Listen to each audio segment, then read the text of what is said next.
الحمد لله رب العالمين والصلاة والسلام على سيد المرسلين وعلى آله وأصحابه أجمعين أما بعد أعوذ بالله من الشيطان الرجيم بسم الله الرحمن الرحيم وذكر فإن الذكرى تنفع المؤمنين عن عبد الله بن عمر رضي الله عنهما قال قال رسول الله صلى الله عليه وسلم الصيام والقرآن يشفعان للعبد يوم القيامة يقول الصيام اي رب منعته الطعام والشهوات فشفعني فيه ويقول القرآن اي رب منعته النوم بالليل فشفعني فيه قال صلى الله عليه وسلم فيشفعان رواه الإمام أحمد في مسنده أو كما قال النبی صلی اللہ علیہ وسلم۔ جو لوگ بیان سن رہے ہیں یا جن کو بیان سننا ہے وہ قریب قریب آ کے بیٹھے، مل مل کے بیٹھے اور ٹیک لگا کر اپنی جوانی پر داغ نہ لگائیں۔ ابھی تو آپ لوگ جوان ہیں، اس طرح سے بیٹھیے کہ پتہ چلے کہ آپ دین کے محتاج ہیں۔ اس طرح سے بیٹھیے اور بیٹھ کر دین کی بات سنیے کہ پتہ چلے کہ آپ دین کے محتاج ہیں، آپ کو دین کی ضرورت ہے۔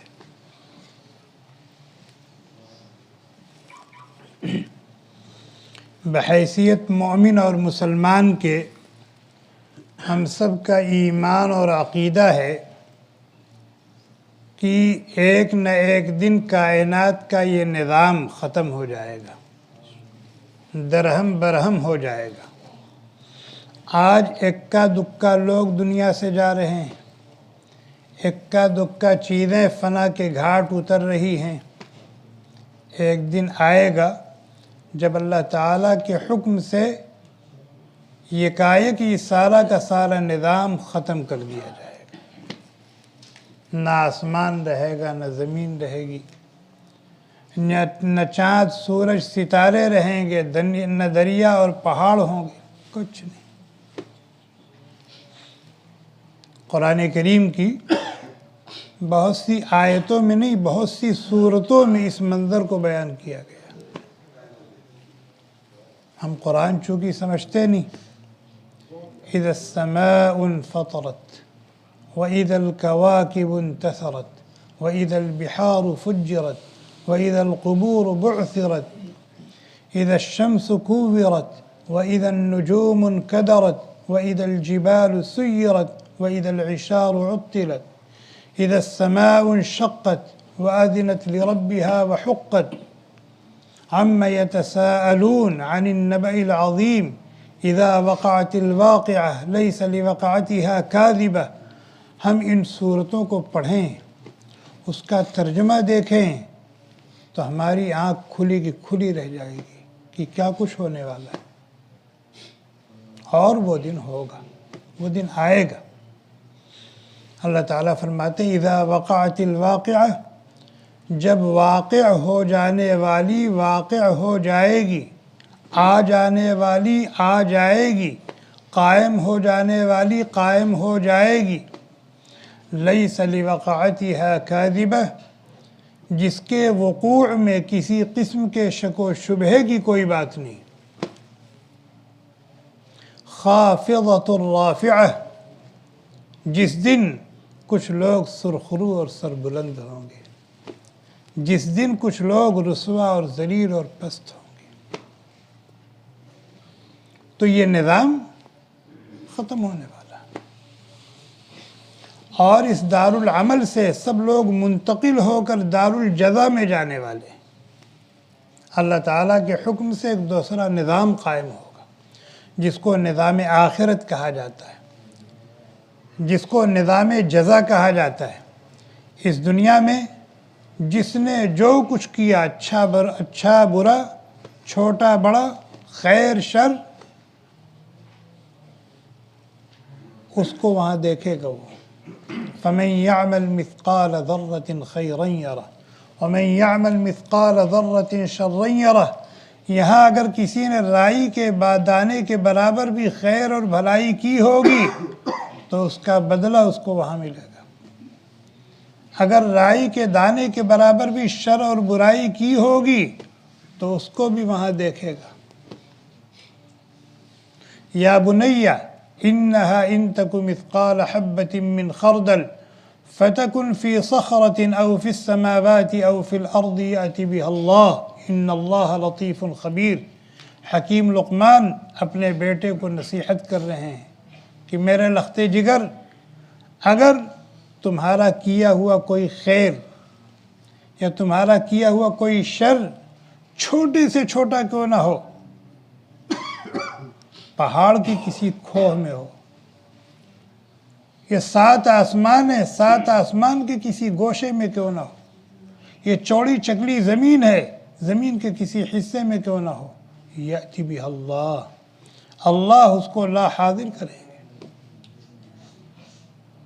کیوں؟ وہ باریک بھی ہیں، باخبر ہیں. کسی کی کوئی نقل و حرکت ان کے علم سے اوجھل نہیں. اور پھر کیا ہوگا؟ پھر اللہ تبارک و تعالیٰ کرسی عدل پر تشریف فرما ہوں گے، سارے فرشتے صف بستہ کھڑے ہوں گے، 70,000 زنجیروں میں جکڑی ہوئی جہنم، ایک ایک زنجیر کو 70,000 فرشتے پکڑے ہوئے ہوں گے.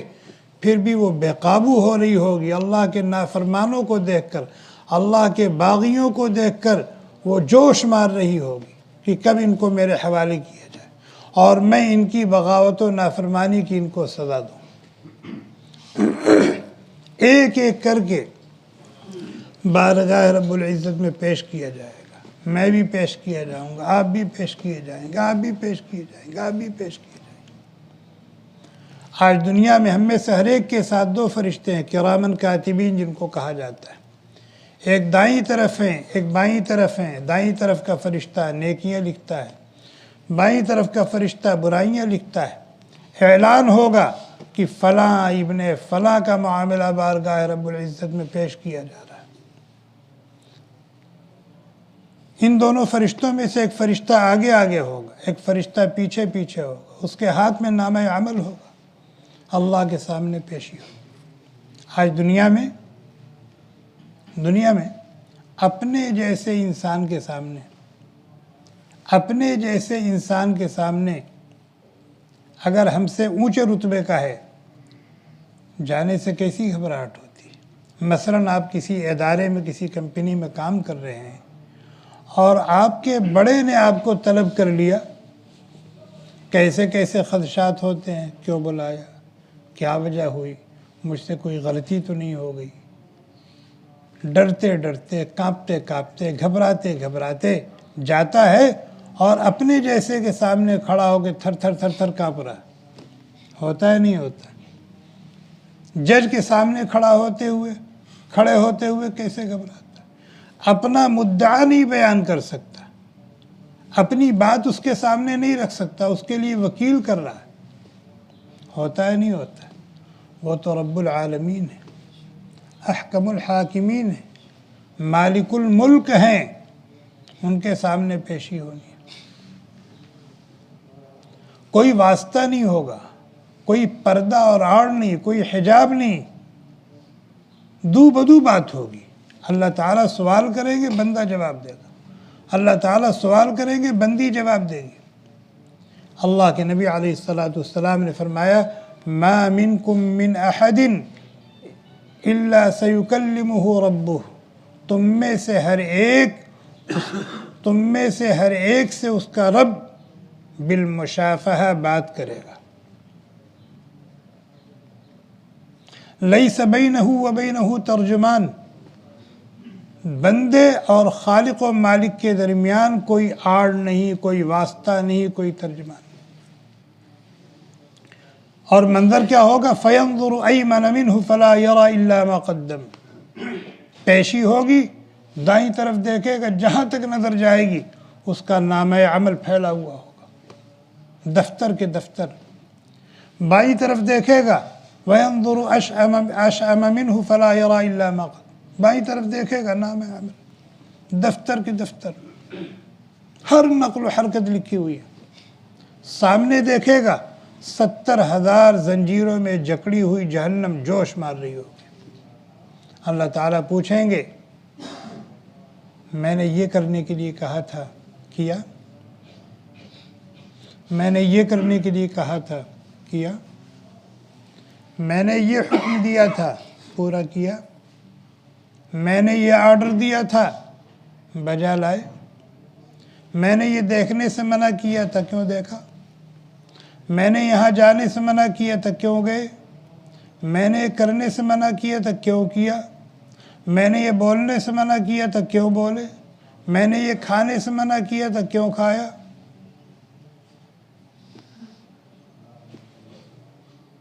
آج مدیر بلا کے پوچھ لیتا ہے کہ حساب میں یہ گڑبڑ کیوں ہے؟ جو کام آدمی کر رہا ہے اس کام سے متعلق اگر کوئی سوال کر لے مدیر یا فورمین تو کیا ہوتا ہے؟ سٹ پٹا جاتے ہیں. ایک دو بات کا جواب دینے میں سٹ پٹا جاتے ہیں. اور یہاں پوری زندگی کا حساب دینا، پوری زندگی کا حساب دینا. خوشی میں جو کیا اس کا بھی حساب دینا، غمی میں جو کیا اس کا بھی حساب دینا، خلوت میں جو کیا اس کا بھی حساب دینا، جلوت میں جو کیا اس کا بھی حساب دینا، سفر میں جو کیا اس کا بھی حساب دینا، حضر میں جو کیا اس کا بھی حساب دینا ہے، فقر و فاقہ میں جو کیا اس کا بھی حساب دینا ہے، مالداری اور تونگری میں جو کیا اس کا بھی حساب دینا، ہر نقل و حرکت کا حساب دینا. گاڑی پھنس جائے گی، گاڑی پھنس جائے گی، مشکلات سامنے آئیں گی، مسائل آئیں گے، تو وہاں اللہ کی اجازت سے، اللہ کی اجازت سے سفارشیں ہوں گی. انبیاء سفارش کریں گے، صدیقین سفارش کریں گے، شہداء سفارش کریں گے، اولیاء اور صلحاء سفارش کریں گے، حفاظ، قراء اور علماء سفارش کریں گے، اور ان کی سفارشوں سے لوگوں کے مسائل حل ہوں گے، لوگوں کی مشکلات دور ہوں گی، لوگوں کی پریشانیاں ختم ہوں گی. لیکن ہر کوئی سفارش نہیں کر سکتا. جس کے لیے چاہے سفارش نہیں کر سکتا. جس کو اللہ تعالیٰ اجازت دیں گے وہی سفارش کر سکتا ہے. جس کے لیے اجازت دیں گے اسی کے لیے سفارش ہو سکتی ہے. اللہ تعالیٰ نے کہا کہ یہ تمہارا دوست ہے، اس کے لیے سفارش کر سکتے ہو. اب آپ سوچیں کہ میرے باپ کا مسئلہ پھنسا ہوا، چلو اس کی سفارش نہ کر کے اس کی کر دیتے. نہیں، جس کے لیے اجازت ملی ہے اس کے لیے سفارش کرنا. وہاں دو سفارشی ایسے ہوں گے، وہاں دو سفارشی ایسے ہوں گے جن کو اجازت کی ضرورت نہیں ہوگی. حتیٰ کہ نبی اکرم صلی اللہ علیہ وسلم بھی سفارش کے لیے اجازت چاہیں گے. شفاعت کبریٰ جب کرنی ہوگی تو اللہ کے نبی علیہ السلام عرش کے سائے میں سجدہ ریز ہوں گے اور اللہ تعالیٰ کی حمد و ثنا کریں گے. منٹ، 2 منٹ نہیں. کیسی حمد و ثنا؟ کہتے مجھے خود پتہ نہیں. اسی وقت القاء کی جائے گی. پھر اللہ تبارک و تعالی کہیں گے ارفع راسک، سر اٹھائیے. کیا کہنا چاہتے ہیں کہیے. اب سفارش کریں گے. باپ عالم ہے، نیک ہے، متقی و پرہیزگار ہے، اولاد کے اندر کوئی کمی تھی، گاڑی پھنس گئی. ماں باپ کے اندر کوئی کمی تھی، گاڑی پھنس گئی. اولاد تڑپ رہی، سفارش کر دوں، جب تک اجازت نہیں ملے گی تب تک نہیں. لیکن وہاں دو سفارشی ایسے ہوں گے جن کو اجازت کی ضرورت نہیں، ان کو پہلے سے اجازت ملی ہوئی ہے، اور جن کی سفارش رد نہیں ہو سکتی. ان کی سفارش قبول کرنے کا وعدہ کیا جا چکا، ضمانت دی جا چکی ہے. اور وہ دو سفارشی کون ہیں؟ ایک روضہ ہے جو اس وقت ہم لوگ جس صفت کے ساتھ متصف ہیں. یہ روضہ جو اللہ تبارک و تعالیٰ کا عظیم ترین حکم ہے، اور اس وقت جس عبادت میں ہم لوگ مشغول ہیں، جس صفت سے ہم لوگ متصف ہیں، روزہ دار ہے۔ یہ روزہ جب روزہ دار کی پیشی ہوگی تو ساتھ ساتھ روزہ بھی جائے گا، روزہ بھی جائے گا، اور دیکھے گا اگر گاڑی پھنس رہی ہے کہے گا اے ربی منعتہ الطعام والشہوات، میں نے تیرے اس بندے کو، میں نے تیری اس بندی کو 14 گھنٹے 15 گھنٹے کھانے سے روکے رکھا، پینے سے روکے رکھا، خواہشات نفس کو پورا کرنے سے روکا رکھا، شدید بھوک لگی تھی، کھانے کی چیزیں میسر تھیں، اور شدت پیاس کی وجہ سے حلق سوکھ گئی تھی، کانٹے چبھ رہے تھے حلق میں، پینے کی چیزیں موجود تھی لیکن نہیں پیا، نئی نویلی دلہن گھر میں موجود تھی، طبیعت کا تقاضا تھا لیکن نہیں، دور رہا۔ غرض آپ نے مجھے اس کے حوالے کیا تھا، اس نے میرا حق ادا کر دیا، اس نے میرا حق ادا کر دیا، اور جو میرا حق ادا کرے گا اس کے بارے میں میری سفارش قبول کرنے کا آپ نے وعدہ کیا، آج آپ اپنا وعدہ پورا کیجیے۔ اپنے اس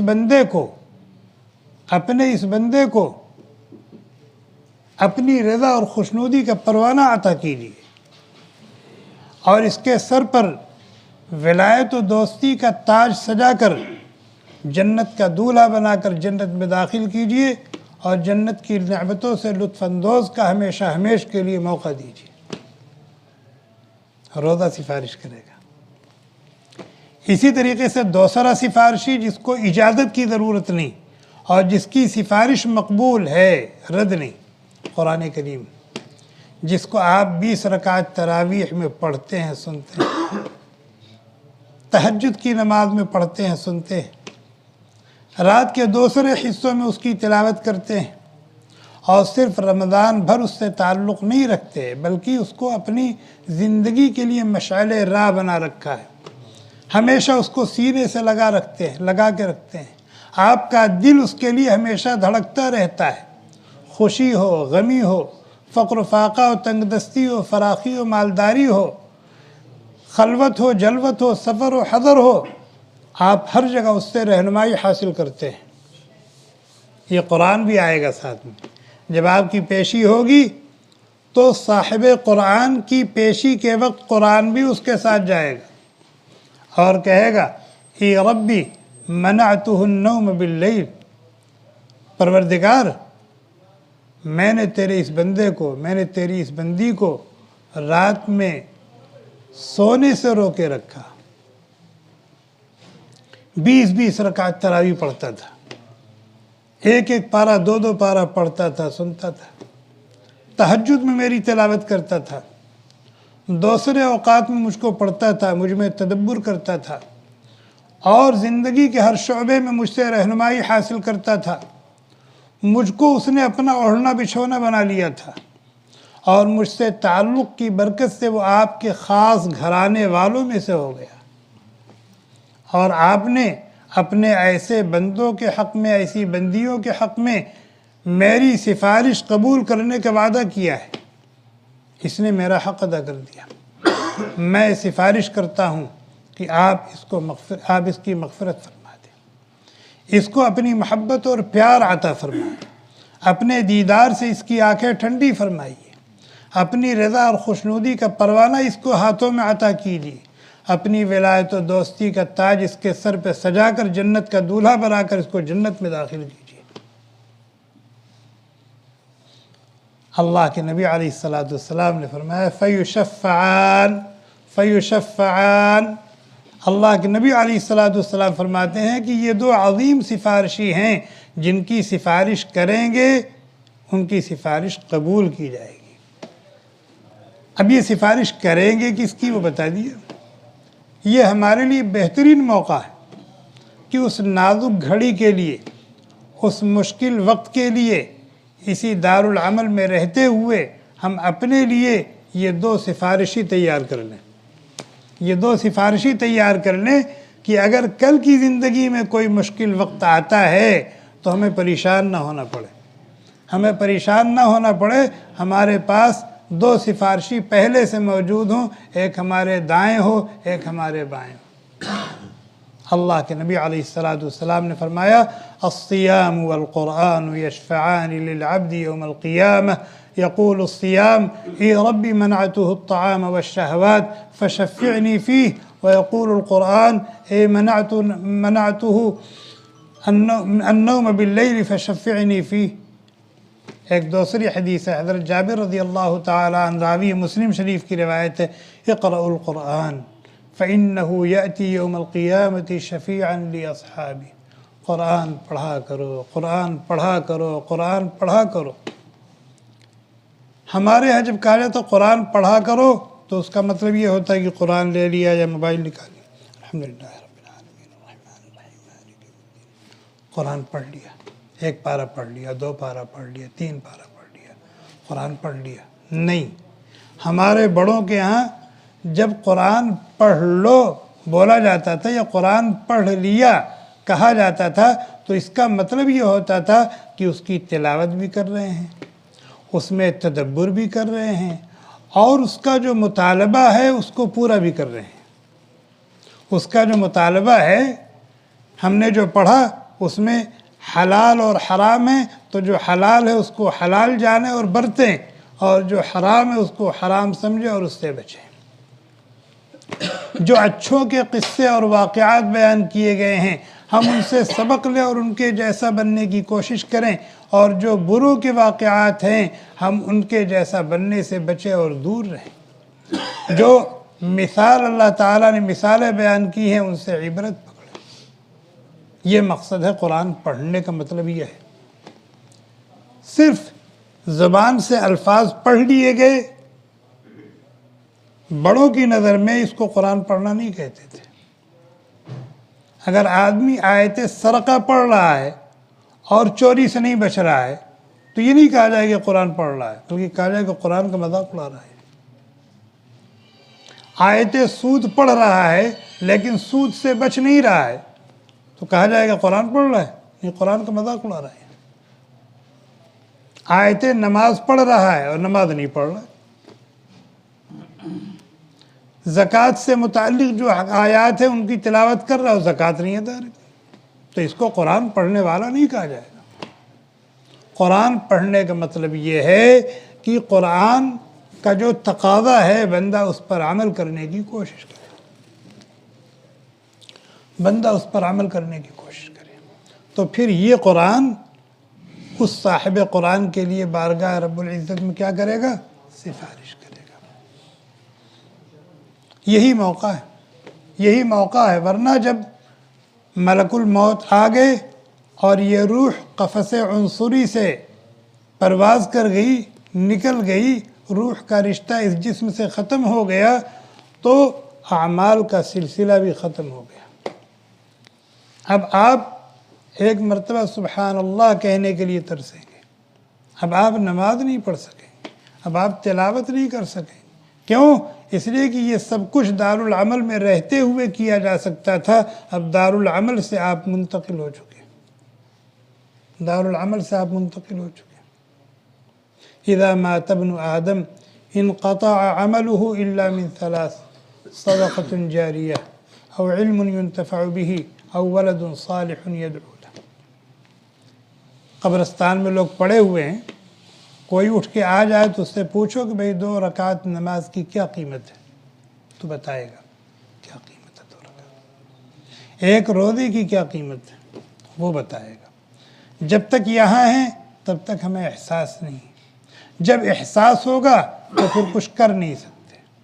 وہ احساس، وہ شعور بے فائدہ ہوگا. اور یہ جو قرآن کریم کی آیت وَذَكِّرْ فَإِنَّ الذِّكْرَى تَنْفَعُ الْمُؤْمِنِينَ، کہتے سنتے رہا کرو، کہتے سنتے رہا کرو، کہتے سنتے رہا کرو. اتنی دیر سے بیان ہو رہا، کوئی نئی بات آئی؟ سب پرانی باتیں اور سب کے علم میں ہیں، لیکن یہی باتیں جو علم میں ہیں انہی کو کہتے سنتے رہا کرو، ان کا مذاکرہ کرتے رہا کرو. اس لیے کہ ایمان والوں کو کہنے سننے سے فائدہ ہوتا ہے. اور یہ کہنے سننے کی سنت جو ہے یہ اللہ تعالیٰ نے جاری کی ہے. ایک مرتبہ کہہ دیا اقیم الصلاۃ، نماز قائم کرو، پتہ چل گیا کہ نماز فرض ہے، نماز کو قائم کرنا کافی تھا. لیکن بار بار اقیم الصلاۃ واقام الصلاۃ وآت الزکاۃ والمقیمین الصلاۃ والمؤتون الزکاۃ، الگ الگ صیغوں سے، الگ الگ انداز سے اللہ تعالیٰ اسی کو بار بار دہرا رہے، اسی کا مذاکرہ کر رہے ہیں. اس لیے کہ ایک مرتبہ پڑھنے سے، ایک مرتبہ سننے سے چیز علم میں آتی ہے، لیکن جب بار بار کہی جائے گی، سنی جائے گی، پڑھی جائے گی، تب وہ دھیرے دھیرے عمل میں آئے گی. ایک مرتبہ سے عمل میں نہیں آتی. اسی لیے یہ کہنے سننے کا سلسلہ رہتا ہے. اللہ تعالیٰ سے توفیق بھی مانگنی چاہیے، اللہ تعالیٰ سے توفیق بھی مانگنی چاہیے، اس لیے کہ بغیر توفیق ایزدی کے کوئی کچھ نہیں کر سکتا. اور اگر اللہ تعالیٰ کی طرف سے توفیق آ گئی تو نہ کسی بھلائی کے کام کو کرنا مشکل ہے، اور نہ کسی غلط اور برے کام سے بچنا دشوار ہے. اللہ تعالیٰ ہم سب کو توفیق عطا فرمائے. اس ماہ مبارک کے ایک ایک لمحے کی قدردانی کی توفیق عطا فرمائے. ہمارے روزوں، ہماری تراویح اور دوسری طاعت و عبادات میں پائی جانے والی کمیوں اور کوتاہیوں کو اپنے فضل سے معاف فرما دے. ہمارے ناقص اور نامکمل عمل کو کامل اور مکمل بنا کر اپنے فضل سے اس کو قبول فرما، اپنی رضا اور خوشنودی کا ذریعہ بنائے. ہم سب کے لیے ذریعہ نجات و ذخیرہ آخرت بنائے. کائنات کے ذرے ذرے کے لیے باعث خیر و برکت بنائے. رمضان کا یہ مبارک مہینہ جب ہم سے رخصت ہو تو ہم اللہ کے محبوب اور مقرب بن چکے ہوں، ہمیں اللہ تعالیٰ کی رضا اور خوشنودی کا پروانہ مل چکا ہو، ہم جہنم سے بچ کر جنت میں جانے والے بن گئے ہوں. سبحانک اللہم بحمدک، نشہد ان لا الہ الا انت، نستغفرک ونتوب الیک. سبحان ربک رب العزة عما یصفون وسلام علی المرسلین والحمد للہ رب العالمین. Thanks for watching. Don't forget to like, comment, share and subscribe to Al Wahid channel.